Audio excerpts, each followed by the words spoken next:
You're good to go, Ed. Okay, well, I better not say anything controversial now. Well, I'm just delighted about this show tonight. And I first became aware of Whit, I think in the late 70s or early 80s. I may have seen some magazine articles written by him, and they were unusual. Instead of boasting about the class 5 stuff he'd done, it was interesting stories about dealing with tribal customs in Fiji, or meeting a runaway murderer in the jungle of New Zealand. And it was enough to prompt me to actually spring my hard-earned bucks on a book I saw in Spring River Corporation. I don't know if you can see that or not. It was titled, "Does the Wetsuit Suit You?" And it was a good read. It was about my speed, a little bit more than a comic book. And he's found out ultimately, he's turned out a lot of stuff, like that thing was out of print, but something that's still in print is Travels with the Kayak. More interesting stories from all around the world. And not only does he write about paddling, but the guy is a poet too. Nonsense poetry, but it gave me insight into this guy's twisted mind. And I said, he needs to talk to us. And indeed, I did hear him talk about 10 years ago, and it was really, really good.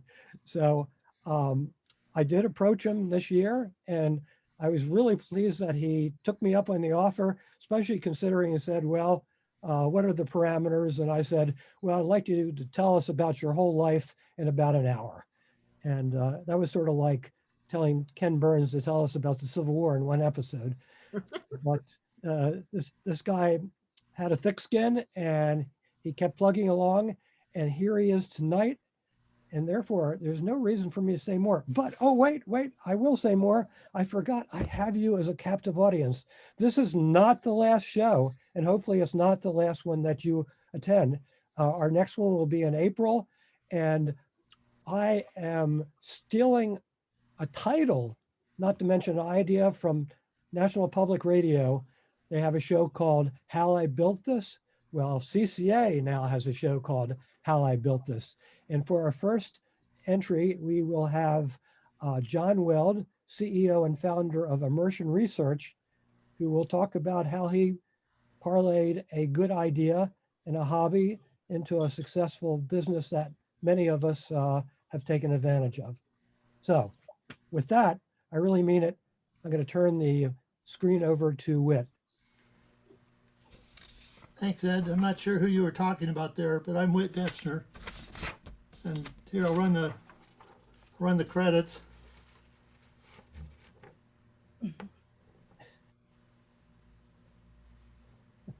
There you go, high tech. And I wrote this little forward to it. This show is about 50 minutes long, it's 10 minutes wide, and it has no depth whatsoever. Involved in its weak plot wander 4 kayakers who eventually were committed to the Whitewater Hall of Fame. One of the richest men in the world who still owes me money, 2 others who have since climbed Everest, and a helicopter pilot who dumped a tub of guts on a party of picnicking relatives he didn't like. And there are others.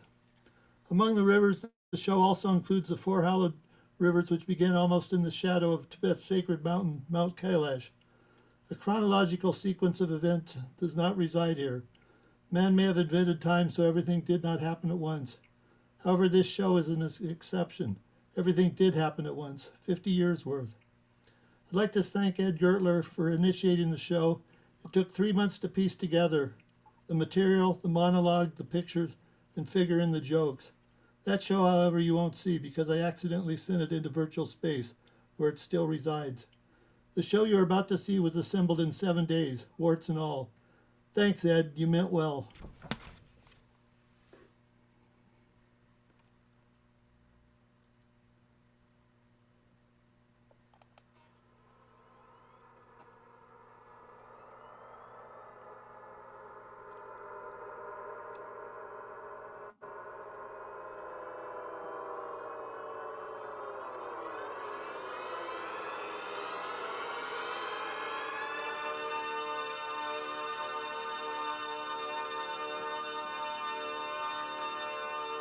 You do realize that you've contacted a person to show you slides that has Parkinson's for the next hour.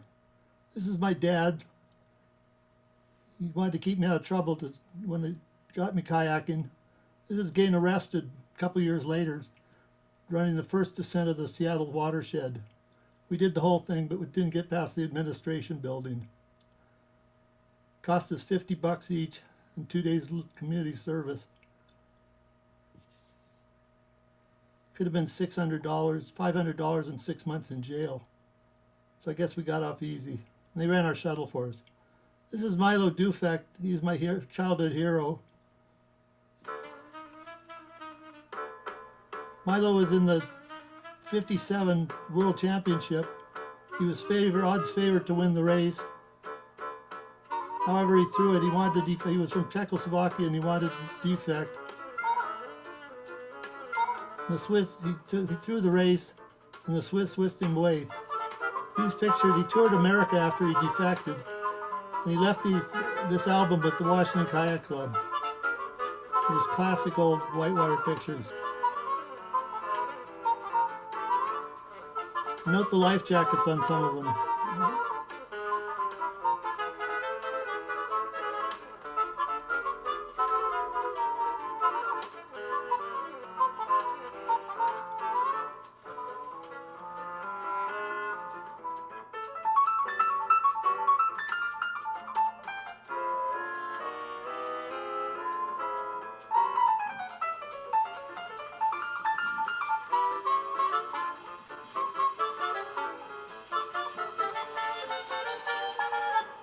Since the stroke was named after him, I'm glad his name wasn't like Rosenberg or Blickendorfer. We'd all be doing the Blickendorfer stroke.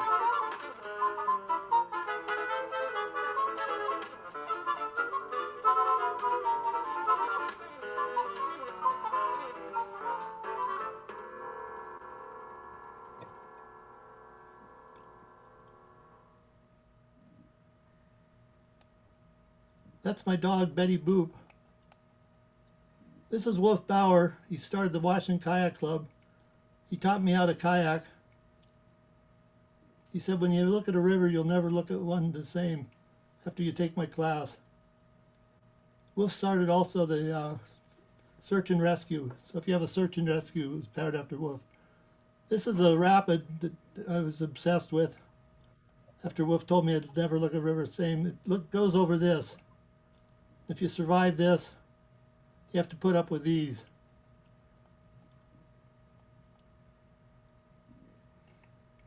These are some of Wolf's old pictures. They took hula hoops and cut them into pieces.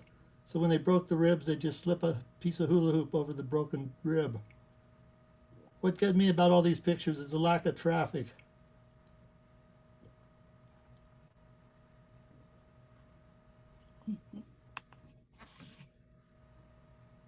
This is on the Cowlitz River. That's dammed now. I think they're into choreography in the early 60s.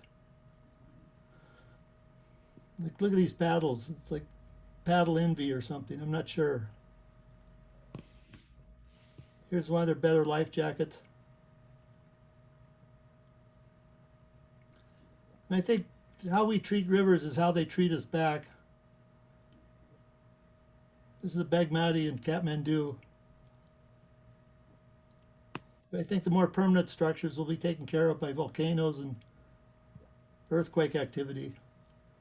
This is Mount Tongariro in New Zealand blowing up. It was supposed to be a blue lake that day.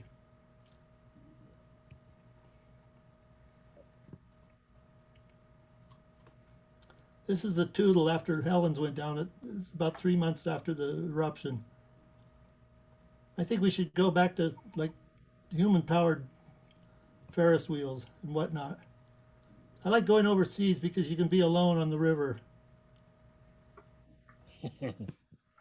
This is the center of the universe for the Hopis and up the Little Colorado. This is Mount Kailash, the center of the universe for the Tibetans. And I know the difference now between prayer flags and Mormon underwear out to dry.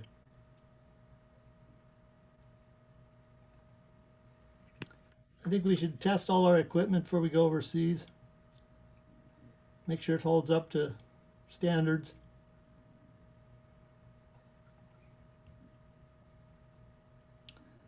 I like to use modified boats. This one was used for getting on the airlines, fly up to Alaska in the bush planes, and as a tent holder.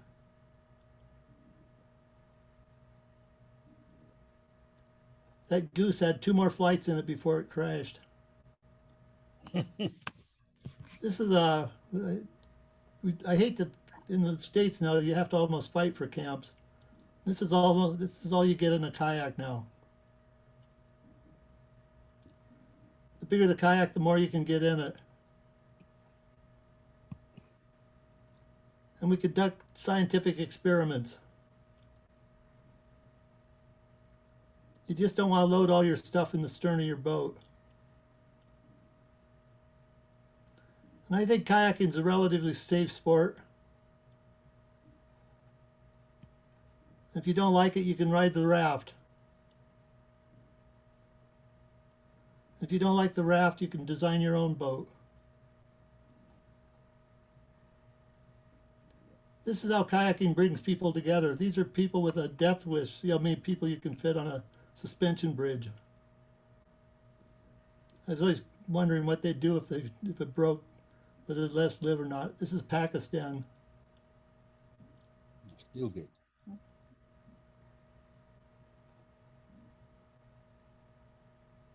What's interesting, this is Western Washington in 1956, before everybody had a computer.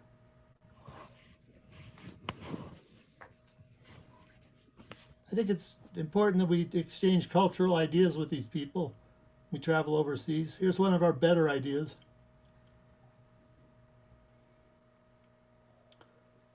And I know I'll remain silent on this one. I like to go in disguise. Here I had to dress up as a Mormon missionary to get down the river in Fiji.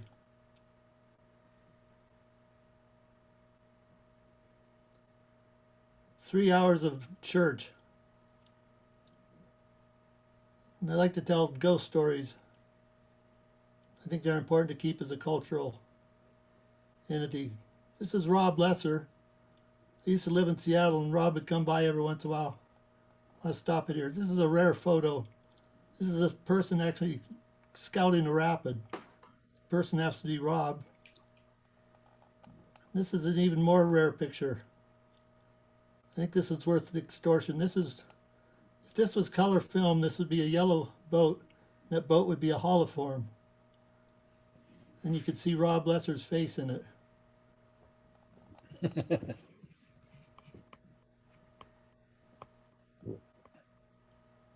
Rob's one of the strongest paddlers I think I've paddled with consistently. I went to Nepal with him once. He's all outfitted in Patagonia stuff. He's got a pipeline through Yvon Chouinard, I think. And he was giving me static about my Goodwill special that I was going to give away at the end of the trip. So I took it down to the bazaar, had all these little labels sewed on. Patagonia, Low, North Face, Gore-Tex. Sewed them onto my underwear, my hat, shorts, socks. And Rob didn't give me static over that, and he kept quiet.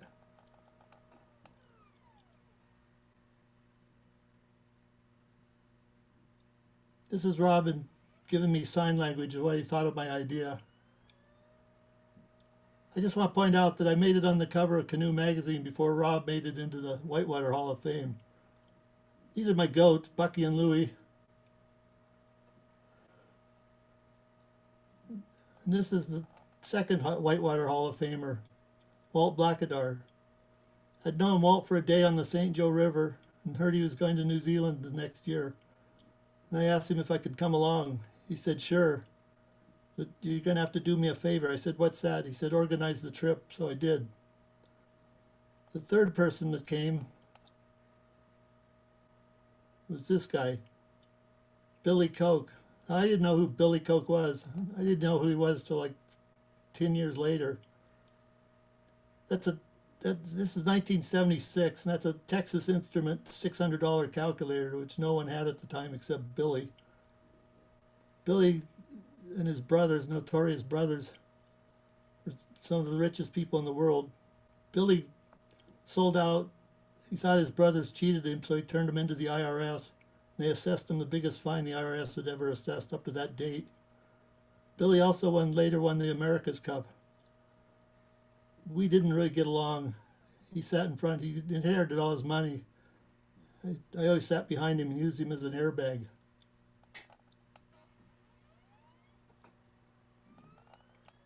I'm getting boats on. This was actually Sydney, but when Billy and Walt and I got on in San Francisco, they refused to take our boats. Even Billy's first class ticket wouldn't get him the boat on.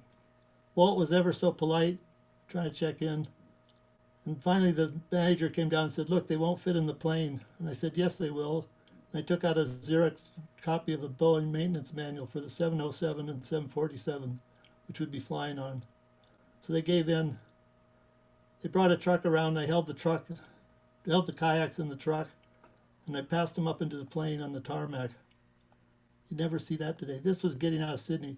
I just loved the guy's face in the upper right-hand corner. Just made his day.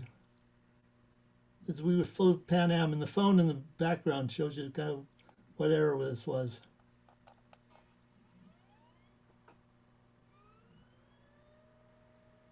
This is Walt and Billy and myself. Kind of bumbled around New Zealand. This was before the internet. We did the Tongariro River, and these Maori kids started throwing rocks at us, and Billy went over to tell them to stop, and one boinked him right on the helmet. Walt, this was like a class 3 river at the most, this section. And Walt actually swam. I couldn't believe it. I was just amazed at all the water he'd done. But he really didn't have room to roll.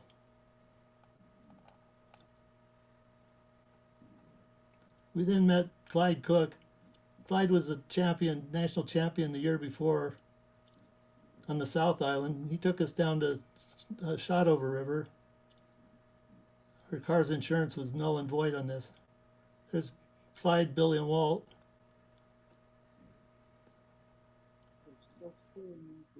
Note the size of the paddle. It's an old Iliad paddle. It'd dislocate your shoulders trying to roll up.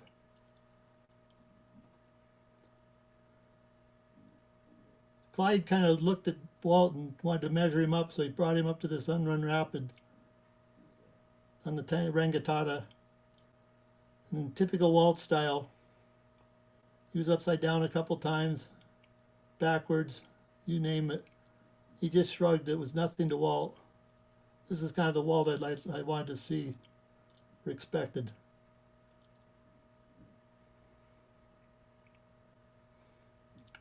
But if you go too far down, you run into these, so you want to get out quickly. Then Clyde gave us another little nugget. This is the Landsborough. It's about 40 miles of unrun whitewater. Probably because you had to fly in. So we could set our hearts on this. Billy wanted to fly over it first, and which we lost our day of good weather window to get in. Walt and I then went around the rest of New Zealand looking at it, and the weather never let up for us to get into it. Billy took off, and he still owes me $200 for the helicopter. At compound interest, that's about $22,000 he owes me still. I worked for the pilot, Goodwin. Goodwin's the guy who dumped, sorry, if it's top here. Goodwin dumped, he didn't like his relatives. They were having a picnic, so he loaded up his helicopter with animal guts and dumped them on his relatives' picnic. It's a famous incident in New Zealand history. This is Walt. We were looking just at different rivers to run. Walt always wanted to come back to New Zealand.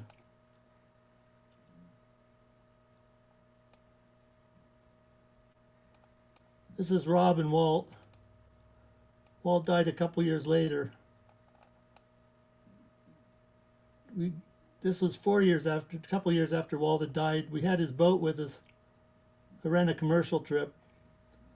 And we decided this was the rapid targets where that Walt always wanted to run.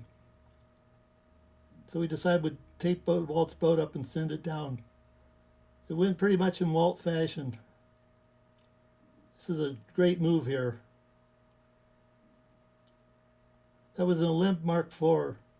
It was $400, which was out of sight at that time for a boat. That was just a Cadillac. The boat went down upside down. We got sentimental about it. We were just going to let it go. And it disappeared around the corner upside down. We got in the van and rushed down to see if we could find it. The only place we could get down to the river, there it was seen in an eddy upright. And we didn't even have to get our feet wet to get it back.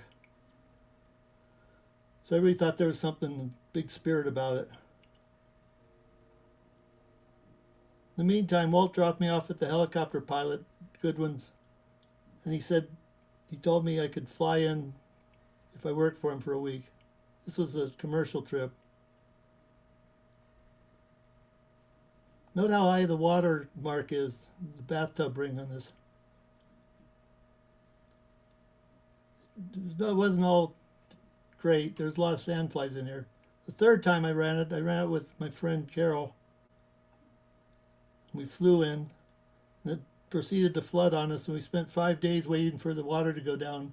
We ate nothing but toothpaste and we had a couple packets of Norris soup. A couple summers later, I got to play James Arnaz. This was a rerun. How the West Was Won. It was a rerun of Gunsmoke, a reincarnation of James Arnaz.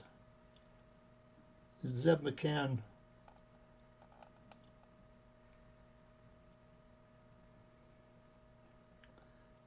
I could just barely grow a beard, and they shaved it off and glued this phony mustache on. This is James Arnaz. I think he shot more people on TV than anyone else in Gunsmoke. This was supposed to be a remake. Instead of horses, they're going to use canoes. It was an ultimate failure. Not because I was in it. They put foam in so they wouldn't swamp.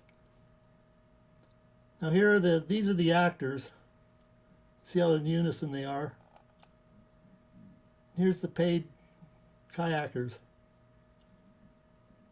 Two Fuhr brothers there, Warner Fuhr paddles before they started. Here's the paid paddlers also. This shot is the most influential one that I ever took that changed my life. I was giving a slideshow up in Vancouver, BC. I was going to New Zealand a couple days later. And it was pressed for time in the slideshow, so I sped it up. And I said, England is for the birds. And this gruff voice in the audience, English accent, said, I resent that.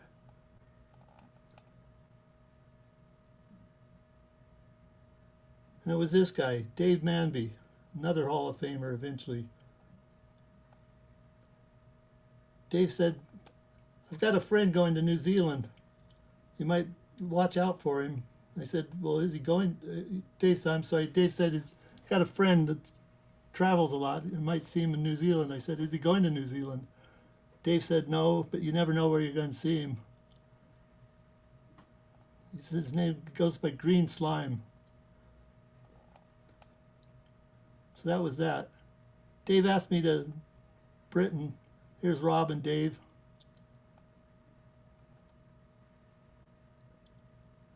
Dave asked me over to Britain to give a slideshow up in Wales. He ran a little thing called the Mike Jones Rally. It was a tribute to his friend Mike Jones, who died on the Baldrow K2 on the first day of their expedition. In honor of him. But I didn't go to Llangollen right away. This was Dave's flat in Whitechapel. Dave was squatting in the flat. This is what we built. Now Dave said there'd be about 40 or 50 people in the audience I'd have to speak to. I got there and there was like 400 or 500 people. And this is the first time I paddled with Dave. I dressed up as a horse. I'm the orange boat there. Dave's in front with that damn chariot racing us, pulling it down through town rapid. It's absolute mayhem. It's a great place to go shopping though for gear. And if you don't have anything else to do, you can try and make out the world's longest word.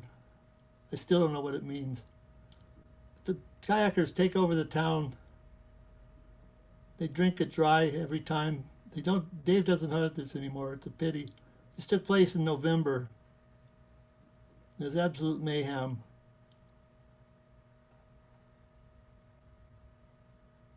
There was a couple kayakers there, went into the police station. They were well oiled, and they asked where they were staying, and the police said, "You're staying right here," and they put them in jail for the night. If it looks cold, it is cold. It was cold.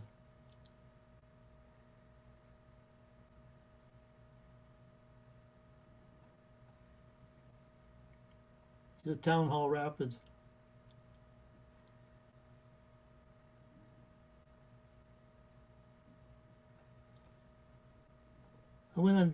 Dave had a trip to Turkey.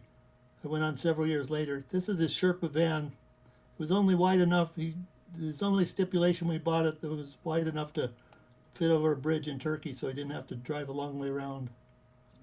To go on the trip with Dave, you had to prove that you had nothing between your ears.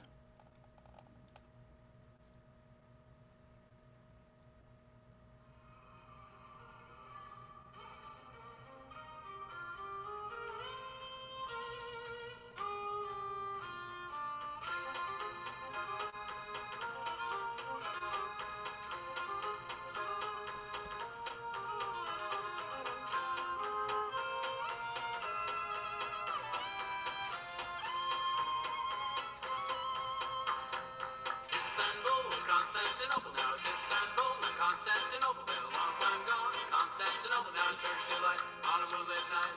Every gal in Constantinople lives in Istanbul, and Constantinople. So if you have a date in Constantinople, she'll be waiting in Istanbul. Even old New York was once New Amsterdam.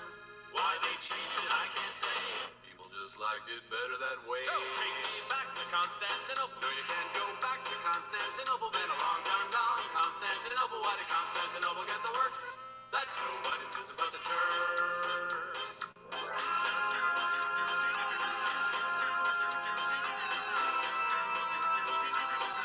Istanbul, Istanbul.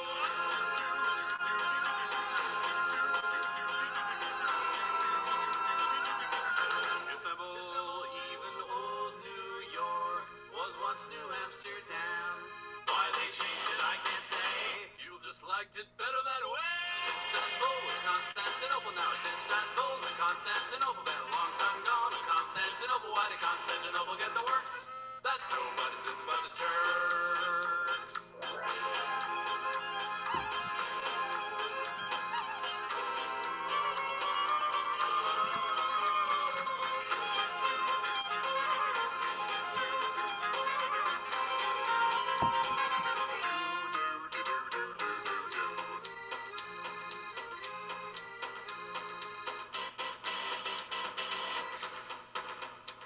So take me back to Constantinople. No, you can't go back to Constantinople. Been a long time gone. Constantinople, why did Constantinople get the works?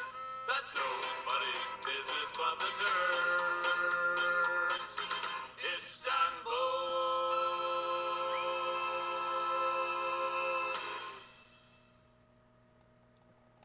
Dave's one of the scrappiest paddlers I think I've seen, but at the bottom of the rapid, he's always upright there. His trips were well planned out, but they never went to plan. There was always more fun what happened otherwise. It was a real treat to be on one of his trips. This is a Euphrates Gorge. The weather's about 110 out, and those springs were 40 degrees. They felt like they were way below freezing. So anyway, 4 years later, I was traveling through Lhasa, and I heard this English accent tell this disgusting story about a vulture-eaten body chasing a beginner kayaker who was swimming down the river. She was screaming. And the people were getting up from the table leaving, and I sat down Everybody left. I sat down. I said, "Do you happen to know Dave Manby?" And he said, "Yes." He said, "You're not Whit Deschner, are you?" And I said, "Yes." "And you're not Green Slime?" He said, "Yes." So that's how Slime and I met. Another future paddler, Hall of Famer. Between Slime and Dave, I had some just fantastic trips. This is Slime 30 years later, before and after. He was making fun of my beard there. This is a Gadong Gan monastery that the Chinese ruined. And Slime trying out new coffee filters. Here's Slime, Rob, and myself. I don't know how you got on all these pictures, Rob.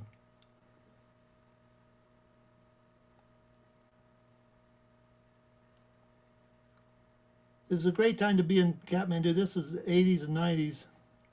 Rumors, it's just we paddled by rumors. This was the Marciande. It's now flooded. There's few paddlers, and it was just an exciting time to be in Nepal.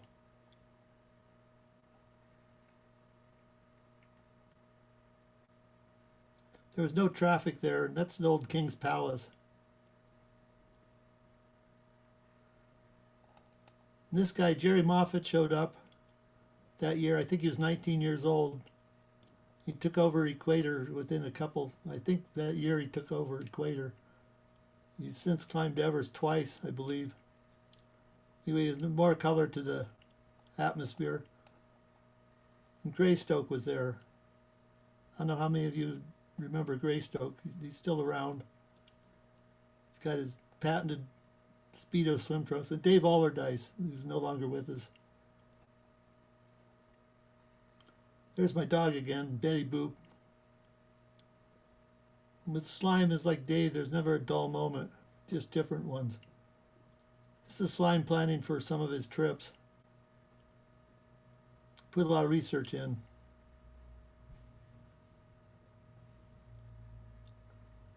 The first trip I went on with Slime was Pakistan. They have bumpy roads there.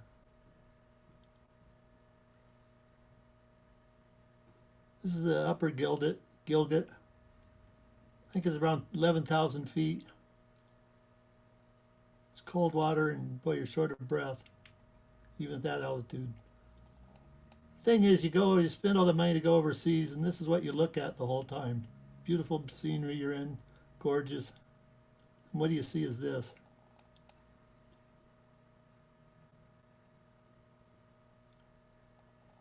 Now there's a pass between Chitral and Gilgit, Shandur Pass. I think Dave's been up there watching the polo. But it's the only place where a polo player can get pulmonary edema and a mountain climber can get hit by a polo ball.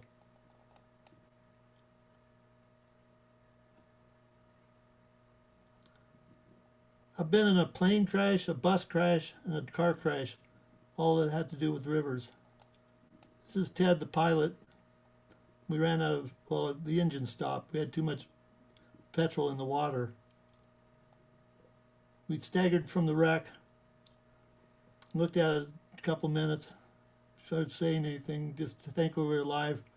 And Ted, we just put a quart of oil in before we took off, and Ted said, "Damn it, I just wasted a quart of oil." We spent 5 days on the tundra waiting to be rescued.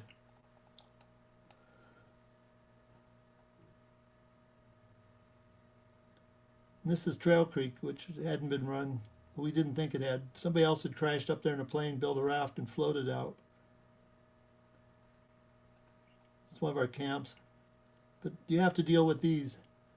If you like cold water and don't like bears, go to Scotland to paddle.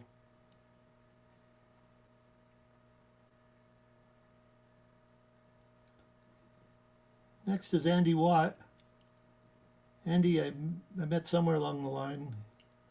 He was often with us with the Grand Canyon and Pakistan. Andy and I were coming back from Scotland. We're by the bonny shores of Loch Lomond, and we sideswiped a bus. No one was hurt, but it's almost more unnerving than the plane crash.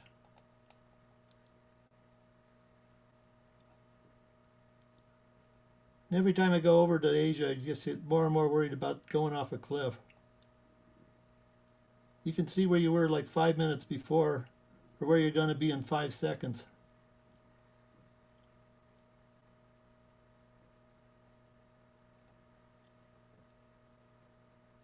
I wasn't even leaning out the window to take these pictures. The car done passed. It's 18,000 feet. I was coming over in a Sumo, a four-wheel drive, and the engine quit. The driver kept going. No power brakes, no power steering. We hadn't made it around the first dog leg. And he got out to look at the engine. I looked down at the front tire. It was at about a 30-degree angle. It was coming off. The wheel was coming off. The bearing had broken. We would never have made it around the next corner. Kind of romantic idea, though, to be killed in the world's highest car wreck. You can see in the lower right-hand corner what you're driving down. This is a common sight, hanging a dually over the edge. This is hanging the dually over too much over the edge. And sometimes these suckers would make it right down to the bottom. Tata's remade a good eddy. Sometimes you need a navigator. It's a good idea. Or you could take the carpool.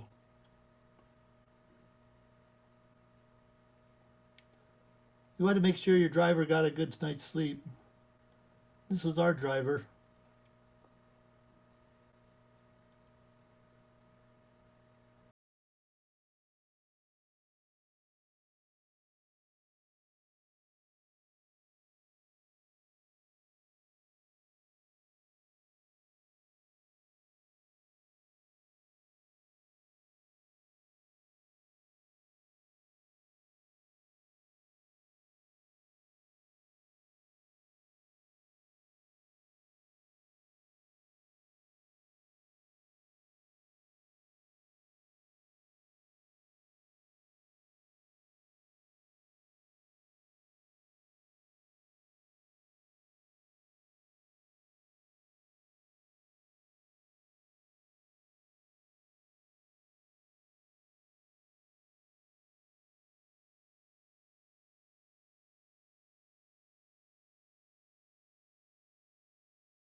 Next character I'd like to introduce is Pauline Sanderson.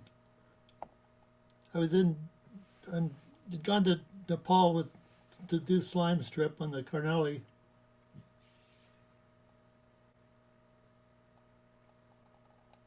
And anyway, did slime strip. I wanted to do the Timor with strange Kachinjunga. And Slime and Rob and Dave, oh no, Slime I think had gone home. Dave and Rob didn't want to do it because these Germans were standing in line for permits. They said, oh, we just did the Carnelli or the Tamar, and it's no good, it's easy, the river is down. I didn't care, I wanted to run it anyway, so I was going to run it by myself. And I went over to the Equator office where Pauline was working with Jerry Moffat and Mahindra. I left a note on the wall, said I was going to run this river by myself, anybody wanted to come along. Pauline was at my hotel door 10 minutes later and said, I want to come. I said, you can't, Pauline.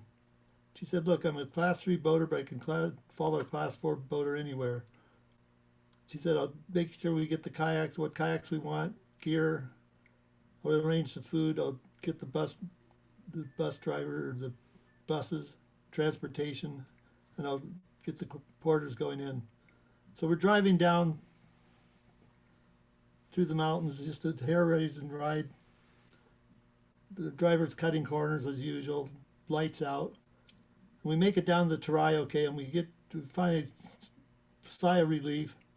We're on the Terai flatland, and I'm looking at the driver. He's starting to nod off. He's standing up with his head out the window.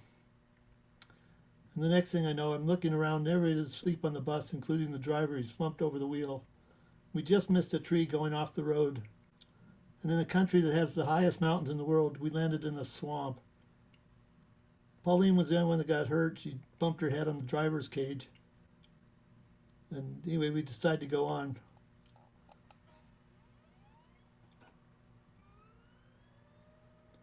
This was the Carnelli with Slime. It's far east, far west Nepal. And the Tamar, I think it's the farthest east river in Nepal. It took us 3 days to hike in. I think there's a road there now. The porters would get us up early, want us to see the mountains before the fog came in. But just having just one or two people along, it's just a wonderful feeling of self-confidence. Pauline made it just fine. She rolled 8 times, I think. I never did have to rescue her, nor did she have to rescue me.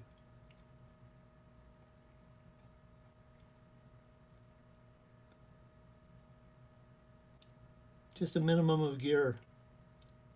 It's one of the closest feelings of freedom there is. I think it took us 6 days to come out. That's my high school girlfriend. This is Andy Watt. Jerry's in the background there, Jerry Moffat. We'd come to run the Zanskar, but the road was closed. Andy came back with tickets for the Spitty. It just opened up. No one had been in there yet. And we figured out why no one had been kayaking there. It was about 30-mile-an-hour wind on the nose. Probably about 12,000 feet. There's my dog, Betty Boop.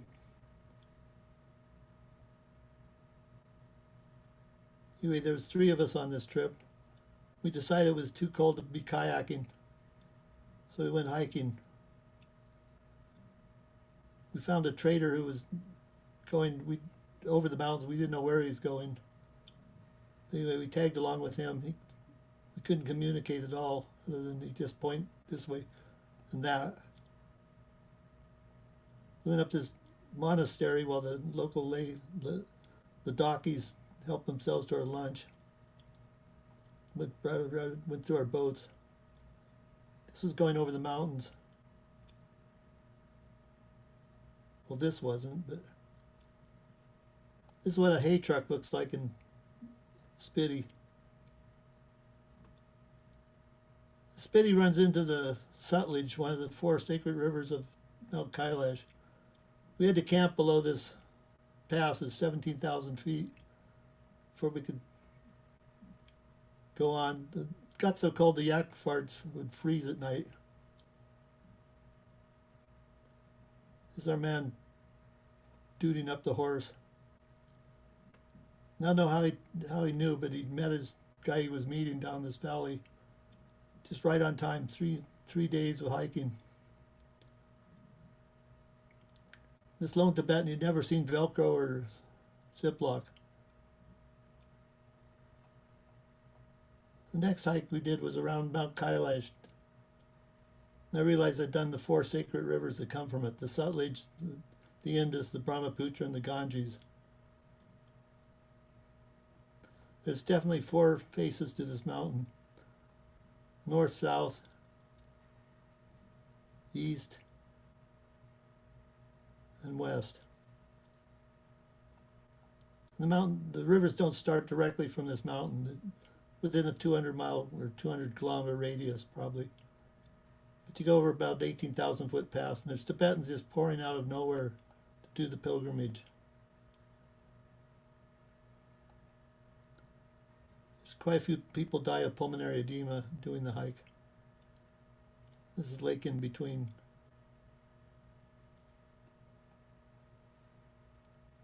Hiking in this area, the trails are not, OSHA wouldn't approve them, that's for sure. They bring horses on these trails even. But you wouldn't believe when you're up on top that there's a river down there that can be run. You can't even see it from up here. I think Slime was one of the first to run it. I don't think he was the first, but the second party. Some days we'd spend all day going over a pass. This is the most crowded country in the world, and we wouldn't see a single person. This is where the Indus meets the Zanskar. And we went on a commercial trip, John Wild, myself. We had 18 people swimming in the water at one time. I thought for sure we were going to lose somebody. But again, you're up so high, and then it's nothing like the Colorado where it's warm and it doesn't have lava falls in it, that's for sure. And you can't be frivolous like you can in the Grand Canyon. It's pretty much a survival river. This is the Selway in Idaho. This is river in Bhutan. You kind of get the feeling, why travel? The rivers, some of the rivers are so similar. Bhutan was another slime trip.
We're about done here. A couple more rivers. Bhutan is like the Switzerland of Asia. There's one of my goats. It's Dumbo. This is another slime trip up to Nahanni, Northwest Territories. I think 6 people is the ultimate number for a trip. They wrote cowboy for a pilot. This is just fantastic country. A lot of people run this. You have to get a permit. And the factor that stops people is you have to show it at this little rapid called Virginia Falls. We ran on the right.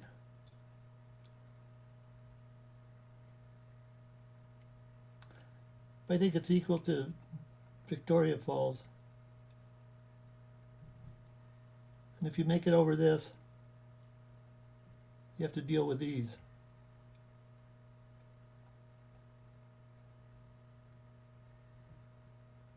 Supposedly it goes through one of the deepest canyons in North America, deeper than the Grand Canyon, but I sure didn't see it. This is the pulpit. And from above, there's a raft there in the shadow. It's fantastic rocks. Unfortunately, De Beers is buying up a lot of the land around here.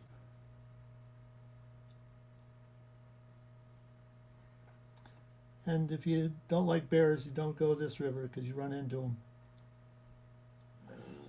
I'm going to take a quick trip to France here. This was a trip down the Seine. They stopped it in 2004 because we were a terrorist threat.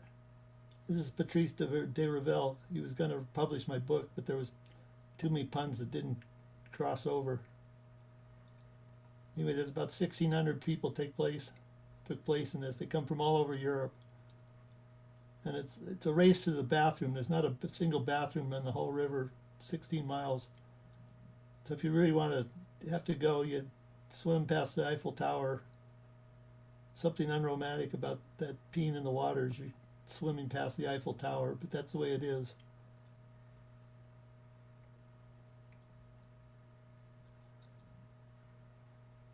It's not a place you want to tip over.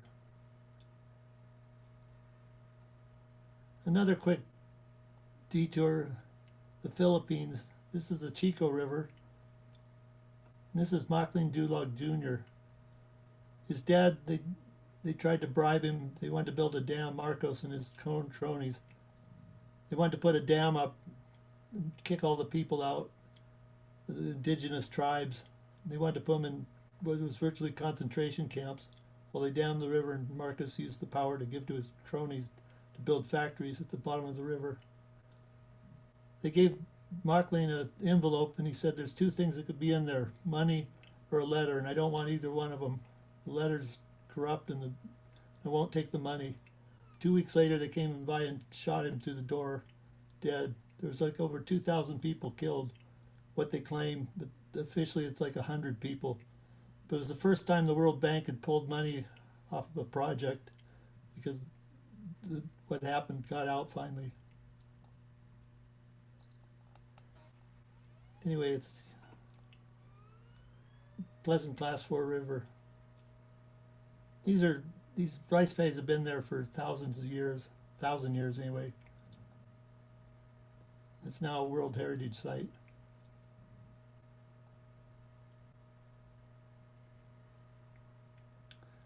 And finally, the last river is the Mountain River.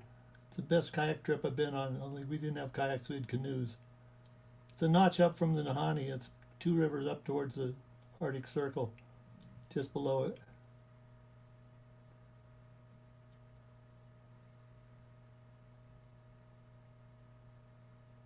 This was like a 19-day trip. We saw just one other group, which we didn't want to see them and they didn't want to see us.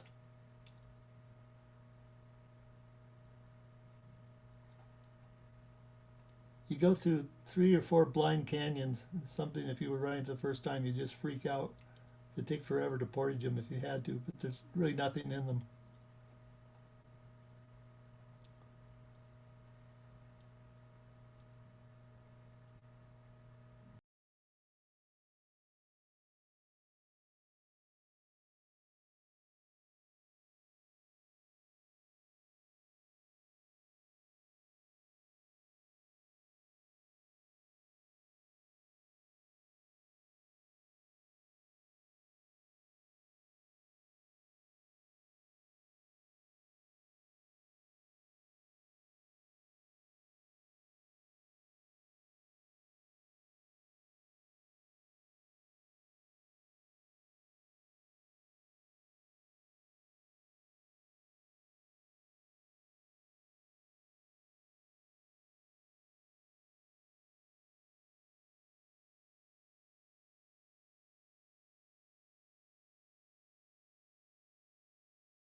Except if you don't like it, you run into these, go somewhere else.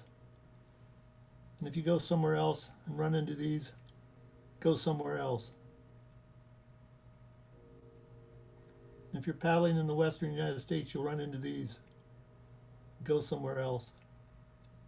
And you definitely don't want to run into these. Or these, by all means. Anyway, thank you very much. That's all there is. Well, the one shortcoming with Zoom is you can't hear the applause that I'm sure everybody's doing in their living room right now. They're asleep. Well, listen, before I turn this over for question and answers, I want to say, if you like what you're seeing, go look up YouTube/Whit Deschner, and you can see some more examples of his creativity. It's really good, very enjoyable. Well, thanks, Ed. Thanks for having me. Certainly. Do we have questions?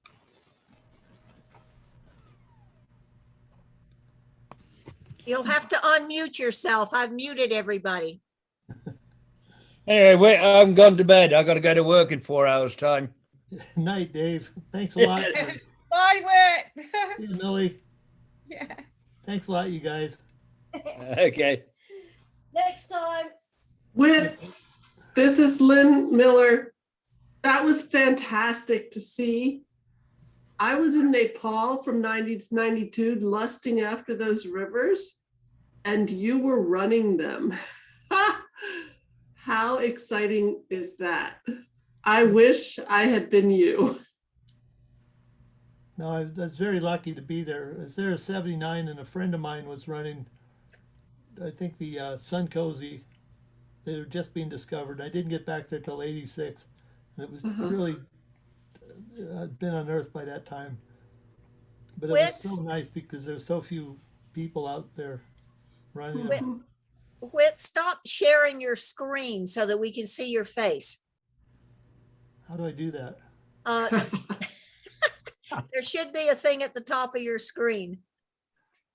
Do share, chat, participant. Stop video. There we go. No, don't stop video. Stop sharing. Stop sharing, yes. New share, pause share. Yeah.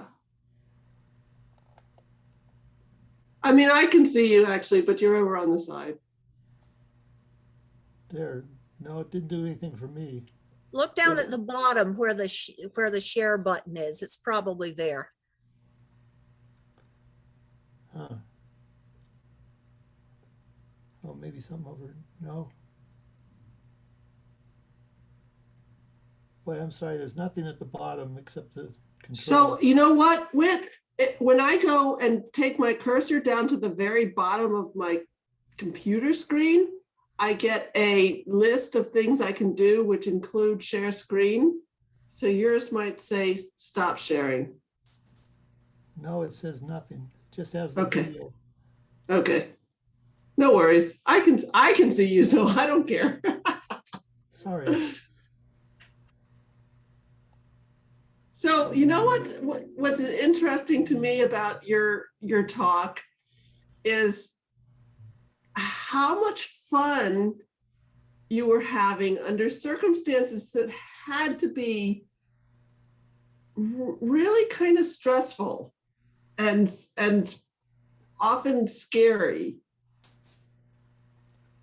Well, with Dave always had I often went with Dave. He always had a solution. And Slime, he always hung at the back. We'd come to a big drop, and Slime would find the last mini eddy to go into, and he'd learn from everybody's mistakes going down. But both of them going with, well, everybody had been with, you make the best of it. And I think I was with some really good people along the way. Absolutely. What a blessed life. Yeah, really has been good. I kind of quit boating 3 years ago on the Middle Fork. It's with Mick Hopkinson and Dave Manby and a bunch of others. And I tipped over this really easy place, and I tried to roll, and darn if I didn't panic, and I just said, this is not going the way I wanted anymore. So I kind of gave up boating. I really would like to go again, but the field, the rules have changed. Where are you located? I'm in Eastern Oregon, Baker. Okay. Because you could come out with us. We're mild. Where are you? In the DC area. Well, you're certainly welcome to camp in the yard when you come here. Okay, thank you. We're about 60 miles from the put into Hell's Canyon. Okay, I don't know what that is. Well, Snake River. The Grand Ronde's 40 miles from here. Idaho has much better rivers than we do, which is about, I don't know, 80 miles away. My daughter's moving to Idaho, I think. That's good to hear. Although I don't want to live in the cold, I'm sorry. Well, I don't know. Yeah, I guess it's cold now here. Anyway, Anyway, thank you so much for the talk. That was delightful. you bet. Thank you. Well, thanks Susan and Ed for making it work. We're sweating bullets Anytime. after all. Susan's our guardian angel. Clearly. I try. Well, No- shall we all say good night if questions are over with? Well, thank you very much for for coming tonight. Thank Yes. you, Whit. You Thank lived up to everyone for my coming. expectations. That was awesome. Thanks, Whit. It was great. Okay. Good night, Great you guys. travel log. No wonder Ed does it. Travels overseas. Well, Thank you. You bet. Good night. Good night.